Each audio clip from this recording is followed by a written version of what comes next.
You're listening to The World at 8 with Lynn Mozart.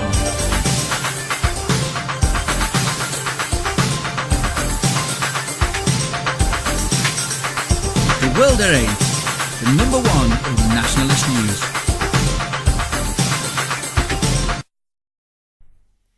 Highlights of the news today, Wednesday the 17th, 2013. 2012, more British soldiers commit suicide than were killed in battle. Schoolboy denied water to avoid upsetting Muslim pupils during Ramadan. Scottish pupils fed imported chicken and Scottish prisoners eat the best Scottish beef. Italy, Pernigotti chocolates sold to Turkish group. Forced HIV testing in Greece violates human rights. Dutch government gets tough on welfare benefit tourism. Boko Haram leader calls for more schools attacks after dawn killings. Muslims petition UN on Burma persecution. Paedophiles want the same rights as homosexuals. Thought for the day, it's too hot for multiculturalism. And finally, toothy tales. Before I read today's news, I would like to thank all my listeners for their good wishes, thoughts and prayers. They must have worked because here I am, looking like a nationalist hamster and thankfully very, very numb. After days of thinking salt water could cure a gummy thing, I went to the dentist and saw a German locum who, bless her, did an x-ray and then showed me the result. Yuck! I went away with a prescription for antibiotics and luckily had ibuprofen at home. I overdosed on the clover oil, which I got on menaces from local chemist staff on pain of death or worse, and couldn't feel my face for 24 hours, but could, however, still feel the sodding abscess. I would say that before I get to the boring stage, that I have produced children, had operations, and all the things that go to make one's life medically fulfilling to the pharma industry, but never have I had such pain as this. In fact, I strongly believe that all wars, killings, dictators, old and new, have bad attacks of tooth troubles. Hell, Stalin must have had a permanent jawache. And as for the Muslim hate preachers, I will never say this again, but I could have and still could kill for England. Just point me in the right direction and the result would be mass graves all over the place. Just call me Jaws Mozart. Now, to the news. UK news. 2012. More British soldiers commit suicide than were killed in battle. BBC's Panorama discloses that at least 50 serving and veteran soldiers took their own lives in 2012. This is more than were killed in wars. The Ministry of Defence confirmed that in 2012 7 serving soldiers were confirmed to have killed themselves, while a further 14 died in suspected suicides, but inquests had yet to be held. Although the government doesn't record suicides amongst former soldiers, an investigation by BBC's Panorama revealed that 21 serving soldiers and 29 veterans committed suicide in 2012. The 50 suicides exceed the 40 soldiers who died fighting the Taliban in Afghanistan during the same period.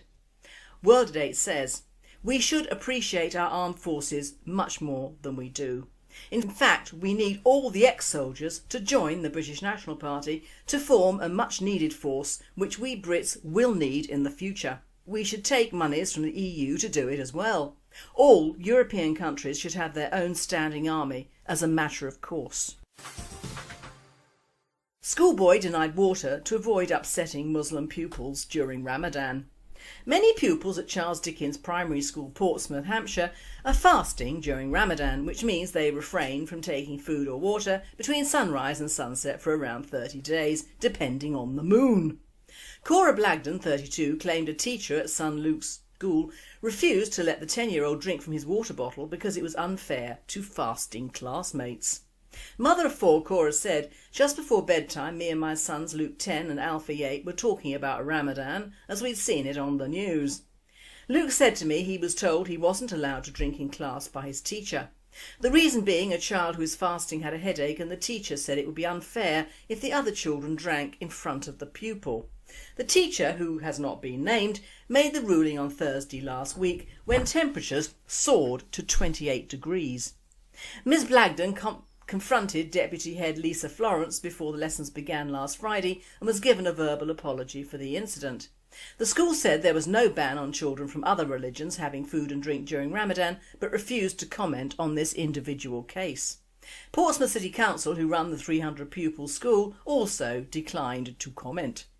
World of Date states, gutless individuals, these new style teachers. If a Muslim child needs to fast, I would strongly suggest they stay at home to do it. Can you imagine a Christian Roman Catholic school making a Muslim eat fish on Friday during Ramadan? They're not in their own countries, so when in Rome, do as the Romans do. Scottish pupils fed imported chicken. Scottish prisoners eat the best Scottish beef. Pupils in 6 out of 7 cities across Scotland are fed chicken imported from as far away as Thailand, while prisoners tuck into the best Scottish beef. Yesterday, shocked Scottish Greens, who found out sources through a Freedom of Information request, called for councils to ditch foreign poultry for food produced at home. Alison Johnson, Green MSP for Lothian, said, "There's got to be a better way than flying chicken nuggets from Thailand. We must aim for local, high-quality food. Councils are under pressure to award contracts on costs rather than make choices to have a positive impact on the local economy and animal welfare. The Scottish Government need to do more to get local food used in meals brought with public money." The Greens found Dundee, Edinburgh and Perth used Thai and Dutch chicken, Glasgow and Aberdeen Thai and Inverness Dutch. Meanwhile, the Scottish Prison Service received fresh quality meat from a specialist butcher who uses suppliers in Aberdeenshire, Ayrshire and Speyside. Word at 8. Prisons. Bread and water and work. No halal, no special food, no prayer rooms and Thai chicken. What is the difference between an old people's home and prison? The food is better in prison. European news. Italy. Pernigotti chocolates sold to Turkish group. Pernigotti chocolates became the latest historical Italian brand to end up in foreign hands. Last Thursday it was sold to the Turkish Toxoz group. The 150-year-old chocolatier, famed for its Gianduetti hazelnut flavoured nuggets, has annual sales of around €75 million. Last week, storied cashmere firm Loro Panier was swallowed by the world's largest luxury group LMVH. LMVH has acquired several iconic Italian brands over the years. Last month it purchased a majority share in Milan's historical Cova pastry shop brand, based in the heart of the city's well-heeled fashion district. In 2011 it took over a luxury Italian fashion brand, Bulgari. In the same year, fashion house Brioni went to France-based PPR, and a controlling stake in Moncler was sold to French investment company Eurazeo. France is not the only foreign investor in iconic Italian fashion houses. In 2012, the Qatar royal family bought the Valentino fashion group, VFG, under its holding company, Mayhoola for Investments SPC. Forced HIV testing in Greece violates human rights. The reintroduction of obligatory testing for hepatitis, HIV and other sexually transmitted infections and communicable diseases clearly violates human rights and medical ethics, it is argued. 2 weeks ago, the new Greek Health Minister, Adonis Georgiadis, decided to reintroduce Public Health Decree 39A, which imposes measures such as obligatory testing for hepatitis, HIV and other sexually transmitted diseases. The decree stigmatises drug users, sex workers and undocumented migrants in particular. The text also states that any occupants of housing that may cause danger to public health should be evicted from their homes without any alternative being offered. The decree was introduced last year by the then Health Minister Andreas Lavidos from the socialist PASOK party. It resulted in the roundup and forced testing of hundreds of women. Those found to be HIV positive had their names, personal details and photographs published in the media on the grounds of protecting public health. After widespread civil society indignation, nationally and internationally, the decree was overturned in May 2012. Soaring unemployment rates up to 26.8% in March 2013, according to Eurostat, rising child poverty and people losing their homes because of insolvency every month have left the Greek social protection systems quaking under the strain. The crisis has also generated austerity measures that have deeply impacted social safety nets, including healthcare provision. As a result, the finger is often being pointed at groups that were already facing social exclusion before the crisis, for example Roma, migrants, sex workers and drug users. World to date states 39A needs to be reintroduced throughout Europe and the UK, for males as well, especially now. Dutch government gets tough on welfare benefit tourism. Rotterdam City Council is to begin experimenting with checking up on the residency status of EU citizens who claim welfare benefits, bijstand, in the Netherlands, Social Affairs Minister Lodewijk Asscher said on Wednesday. Currently, if EU citizens request welfare benefits, their claims are only investigated after they've been submitted and the money has already been paid out. The experiment means if Rotterdam city officials have doubts about the residency status of a claimant, they will be able to check with the immigration service before considering the application. A request for welfare benefits within 5 years can also be a reason to have the right to residency terminated, the Social Affairs Ministry documents state. In March, the Netherlands, Germany, Austria and Britain wrote to the European Commission calling on it to address their concerns about the abuse of the welfare benefit system by members of other EU states. According to Junior Justice Minister Fred Teveen at the time, 4,260 non-Dutch EU citizens were claiming welfare benefits at the end of 2011. We know a certain percentage are fraudulent, but we do not know exactly how many, he understated. World News. Boko Haram leader calls for more schools attacks after dorm killings. Abu Bakr Shekau, leader of Nigeria's Islamist militant group Boko Haram, describes Western-style education as a plot against Islam. He's called for more attacks against schools in a video released days after his fighters killed 46 students in an assault on a dorm. Teachers who teach Western education, we will kill them. We will kill them in front of their students and tell the students to henceforth study the Quran, he said, gesticulating energetically whilst dressed in military fatigues and a traditional hat. Shekau denied that his fighters killed children. Just after dawn on the 6th of July, a school dormitory was doused in petrol and set alight in northeastern Yobe. Those trying to flee the flames were shot. The attack left 46 dead, mostly students.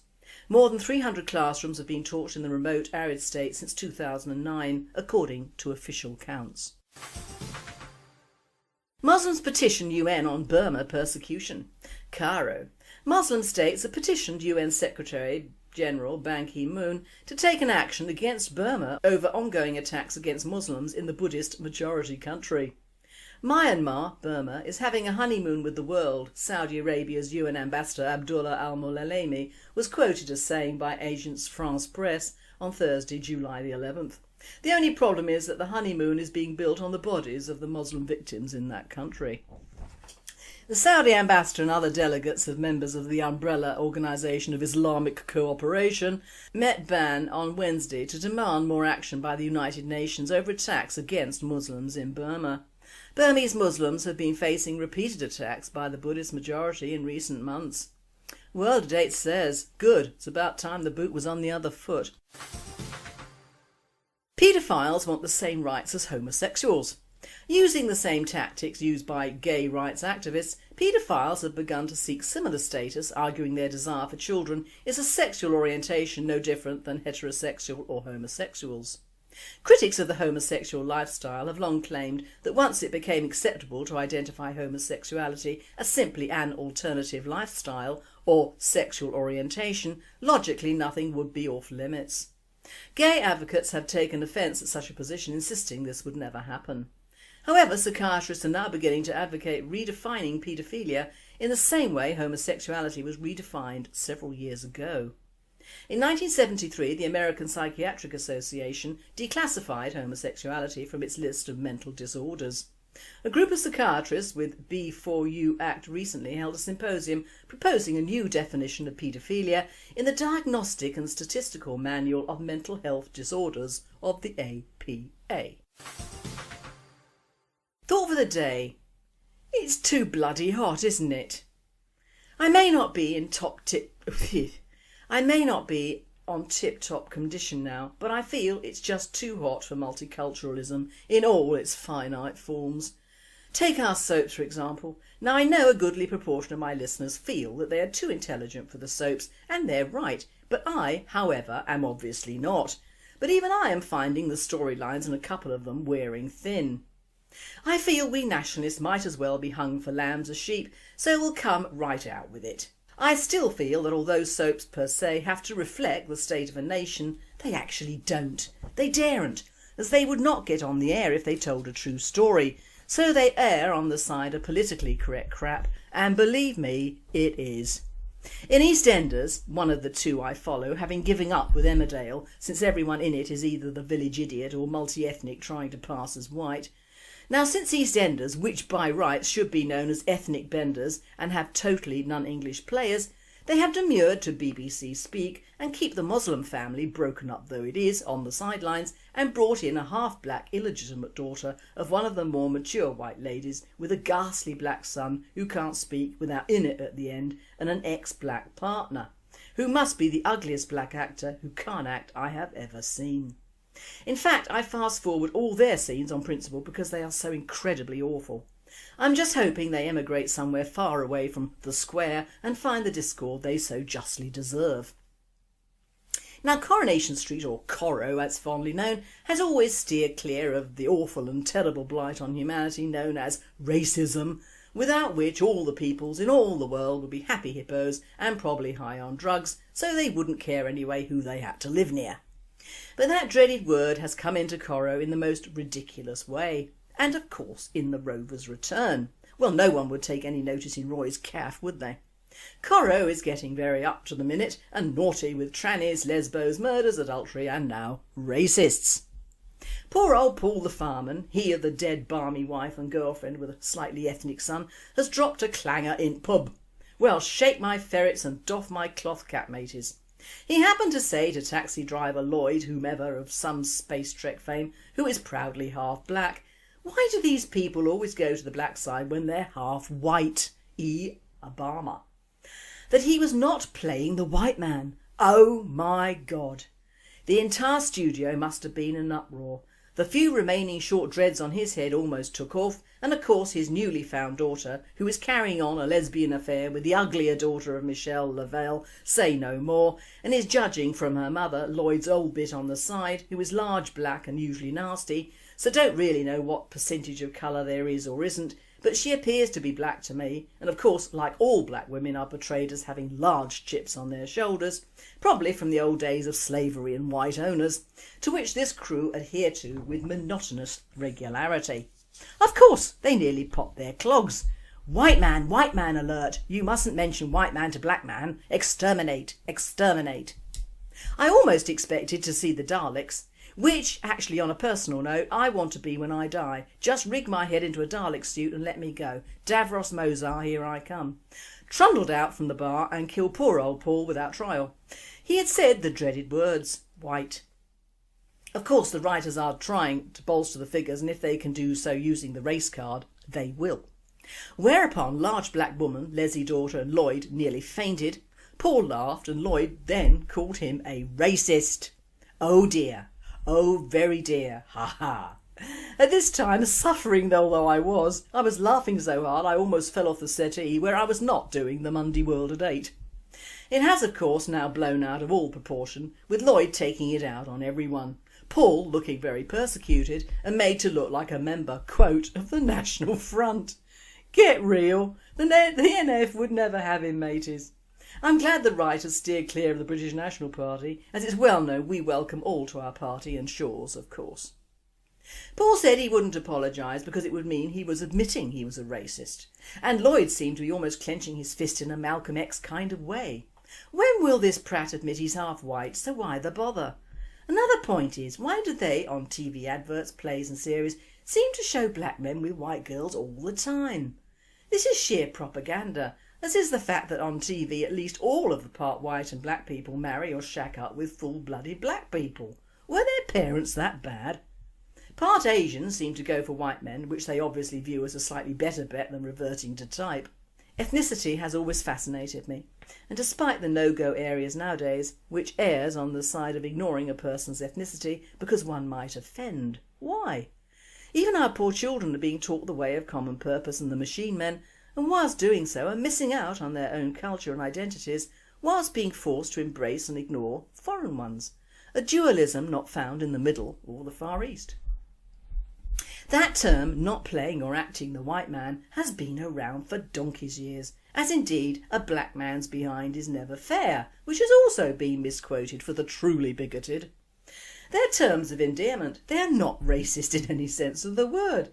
Now if Paul has said you're acting like a half-caste prat or worse and used the N-word, fair enough, but he didn't, and it was obvious no offence was intended. But to be fair, If you people the entire streets of a northern town with nignogs, mixed races and Asians, you're opening the doors of, what can we say, future non-communicative and problematical situations. How's that? Let's face it, away from the studio lights and TV, if you allow immigration to take over entire parts of a country over a long period of time, you do not get a multi-ethnic community. You get a diversive, multi-ethnic and mixed gaggle of peoples who have no loyalties at all. Which is why the followers of Islam gain. They know who they are and what they want. But that is for another time. Now call me a racist, and I'm sure you will, but of course one notices the colour of a person's skin before you talk to them or know them. That is why all people are different. You can roughly identify their culture and more from their appearance. There's nothing wrong in that. So people should be allowed to talk or remark about people's ethnicity or colour in a civilised society. It's never been the case, certainly in years gone by, that jokes and sayings about peoples of other cultures and colours have been classed as offensive until the last 30 years. And we've seen many a demise of brilliant comics who have refused to steer the ship of love towards the multi-ethnic bunch of the so-called establishment lovies now. How this drama on Corrie will play itself out I really don't know, as it's all very odd, but at the same time very British in the people's way of thinking. We seem to be reading from the book of silly phrases, and on the term racist you all know what I think of that, Trotsky and all. Where the sun don't shine springs to mind. In fact, I believe in identity over racism. Every nationality of the world should have their own identities and be proud of them. All identities should have their own patches of land to call their own. We should all be proud of our identity. It states to everyone who we are and what we can be. But of course, if one is proud of a white English identity or Scottish or Irish or whatever passes for that nowadays, it's classed as racism. And verboten. We should all be allowed to have our own country, virtually free from other identities, who also should have their own countries and stick to them within reason. Why should one or two identities be forced to accept and welcome thousands, if not millions of other identities with whom they have nothing in common? It simply isn't playing the white man, is it? And finally, toothy funnies. These are two dental funnies for you, and if I can laugh, you certainly can. A woman and her husband interrupted their vacation to go to the dentist. I want a tooth pulled and I don't want Novocaine because I'm in a big hurry, the woman said. Just extract the tooth as quickly as possible and we'll be on our way. The dentist was quite impressed. You're certainly a courageous woman, he said. Which tooth is it? The woman turned to her husband and said, Show him your tooth, dear.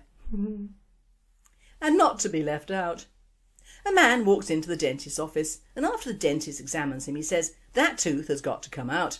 I'm going to give you a shot of Novocaine and I'll be back in a few minutes.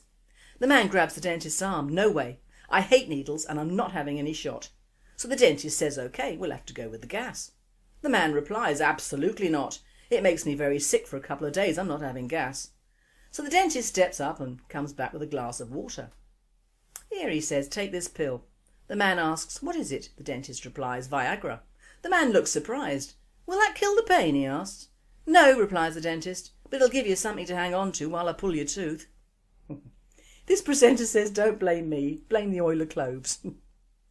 You've been listening to The World at 8. I'm Lynn Mozart and I wish you all a very good night. Dan. Scottish pupils fed imported chicken and Scottish prisoners eat the best Scottish beef. Italy, Pernigotti chocolates sold to Turkish group. Forced HIV testing in Greece violates human rights. Dutch government gets tough on welfare benefit tourism. Boko Haram leader calls for more schools attacks after dawn killings. Muslims petition UN on Burma persecution. Paedophiles want the same rights as homosexuals. Thought for the day, it's too hot for multiculturalism. And finally, toothy tales. Before I read today's news, before I get to the boring stage, that I have produced children, had operations and all the things that go to make one's life medically fulfilling to the pharma industry, but never have I had such pain as this. In fact, I strongly believe that all wars, killings, dictators, old and new, have bad attacks of tooth troubles. Hell, Stalin must have had a permanent jaw ache. And as for the Muslim hate preachers, I will never say this again, but I could have and still could kill for England. Just point me in the right direction and the result would be mass graves all over the place. Just call me Jules Mozart. Now to the news.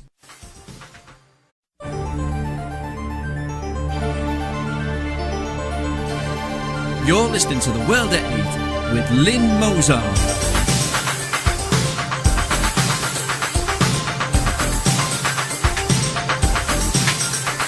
The World at 8, the number one in nationalist news. Highlights of the news today, Wednesday the 17th, 2013. 2012, more British soldiers commit suicide than were killed in battle. Schoolboy denied water to avoid upsetting Muslim pupils during Ramadan. UK news. 2012. More British soldiers commit suicide than were killed in battle. BBC's Panorama discloses that at least 50 serving and veteran soldiers took their own lives in 2012. This is more than were killed in wars. The Ministry of Defence confirmed that in 2012 7 serving soldiers were confirmed to have killed themselves, while a further 14 died in suspected suicides, but inquests had yet to be held. Although the government doesn't record suicides amongst former soldiers, an investigation by BBC's Panorama revealed that 21 serving soldiers and 29 veterans committed suicide. I would like to thank all my listeners for their good wishes, thoughts and prayers. They must have worked, because here I am, looking like a nationalist hamster and thankfully very, very numb. After days of thinking salt water could cure a gummy thing, I went to the dentist and saw a German locum who, bless her, did an x-ray and then showed me the result. Yuck! I went away with a prescription for antibiotics and luckily had ibuprofen at home. I overdosed on the clover oil, which I got on menaces from local chemist staff on pain of death or worse, and couldn't feel my face for 24 hours, but could, however, still feel the sodding abscess. I would say that before